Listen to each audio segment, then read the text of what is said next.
नमस्कार दोस्तों। आज हम लोग देखेंगे बाल कांड पार्ट 3, विश्वामित्र का आगमन।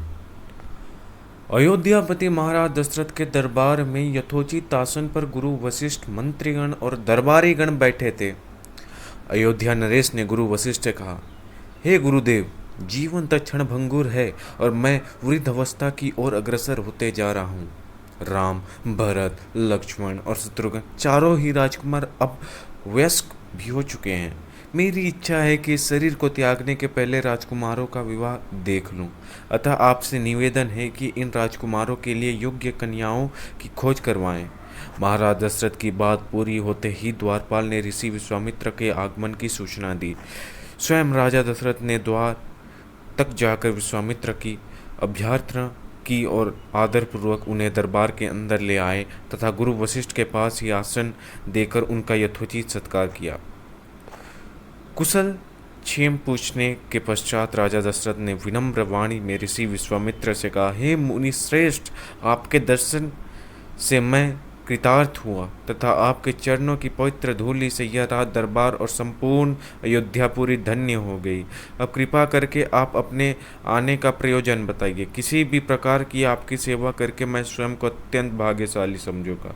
राजा के विनयपूर्ण वचनों को सुनकर मुनि विश्वामित्र बोले, हे राजन, आपने अपने कुल की मर्यादा के अनुरूप ही वचन कहे। इक्ष्वाकु वंश के राजाओं की श्रद्धा भक्ति गो ब्राह्मण और ऋषि मुनियों के प्रति सदैव ही रही है। मैं आपके पास एक विशेष प्रयोजन से आया हूँ। समझिए कि कुछ मांगने के लिए आया हूँ। यदि आप मुझसे वांछित वस्तु देने का वचन दे तो मैं अपनी मांग आपके सामने प्रस्तुत करूं।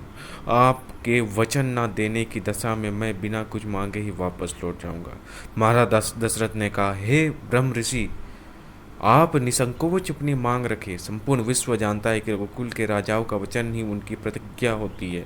अब मांग तो मैं अपना शीश काट कर भी आपके चरणों में रख सकता हूँ।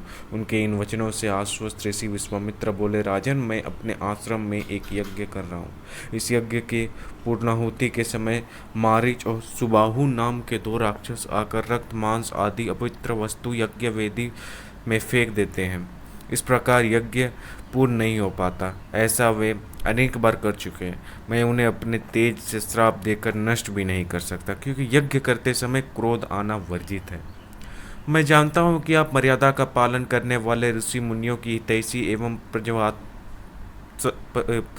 प्रजावत्सल राजा हैं। मैं आपसे आपके ज्येष्ठ पुत्र राम को मांगने के लिए आया हूँ, ताकि वह मेरे साथ जाकर राक्षसों से मेरा यज्ञ की रक्षा कर सके और मेरा यज्ञ अनुष्ठान निर्विघ्न पूरा हो सके। मुझे पता है कि राम आसानी के साथ उन दोनों का संहार कर सकते हैं, अतः केवल 10 दिनों के लिए राम को मुझे दे दीजिए। कार्य पूर्ण होते ही मैं उन्हें सकुशल आपके पास वापस पहुंचा दूंगा। विश्वामित्र की बात सुनकर राजा दशरथ को अत्यंत विषाद हुआ।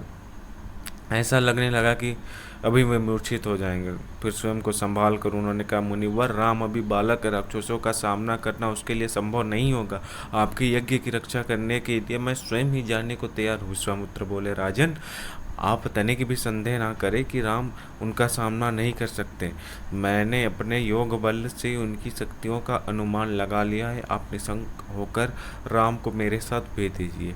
इस पर राजा दशरथ ने उत्तर दिया, हे मुनिश्रेष्ठ, राम ने अभी तक किसी राक्षस को के माया प्रपंचों को नहीं देखा है और उसे इस प्रकार के युद्ध का अनुभव भी नहीं है। जब उसे उसने जन्म लिया, मैंने उसे अपनी आंखों के सामने से कभी ओझल भी होने नहीं दिया। उसके वियोग से मेरे प्राण निकल जाएंगे।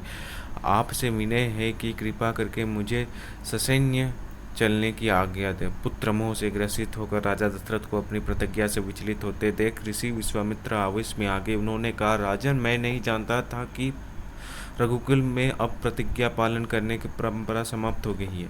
यदि जानता होता तो मैं कदापि नहीं आता।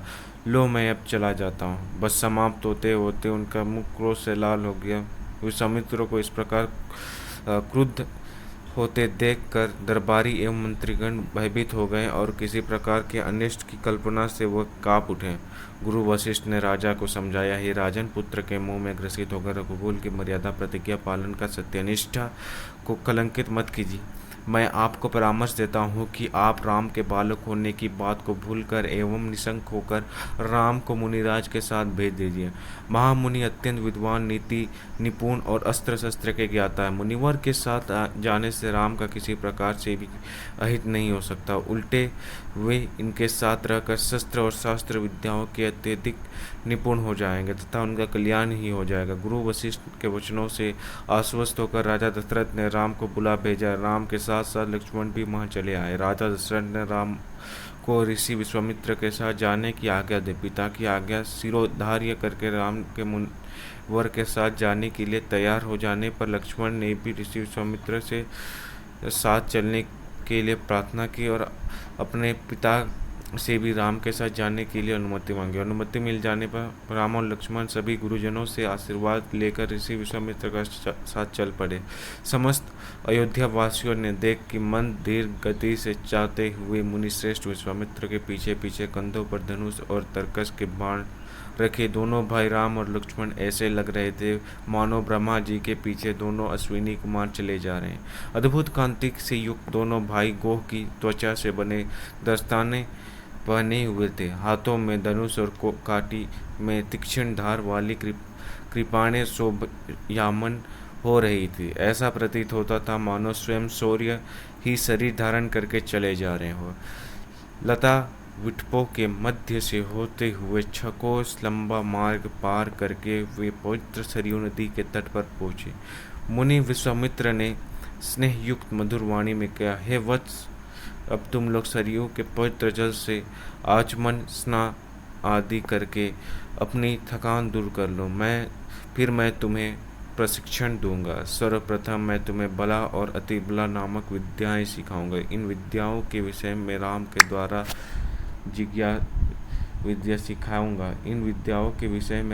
द्वारा जिज्ञासा प्रकट करने पर ऋषि विश्वामित्र ने बताया, ये दोनों ही विद्याएं असाधारण हैं। इन विद्याओं में पारंगत व्यक्तियों की गिनती संसार के श्रेष्ठ पुरुषों में होती है। विद्वानों ने इन्हें समस्त विद्याओं की जननी बताया है। इस विद्याओं के प्राप्त करके तुम भूख और प्यास पर विजय कर पा जाओगे। इन तेजोमय विद्याओं की सृष्टि स्वयं ब्रह्मा जी ने की है। इन विद्याओं को पाने का अधिकारी समझकर मैं तुम्हें इन्हें प्रदान कर रहा हूँ।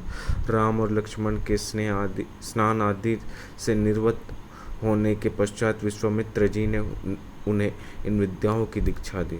उन विद्याओं के प्राप्त हो जाने पर उनके मुखमंडल पर अद्भुत कांति आ गई। तीनों ने सरयू तट पर ही विश्राम किया। गुरु की सेवा करने के पश्चात दोनों भाई तीर्ण शैयाओं पर सो गए। धन्यवाद।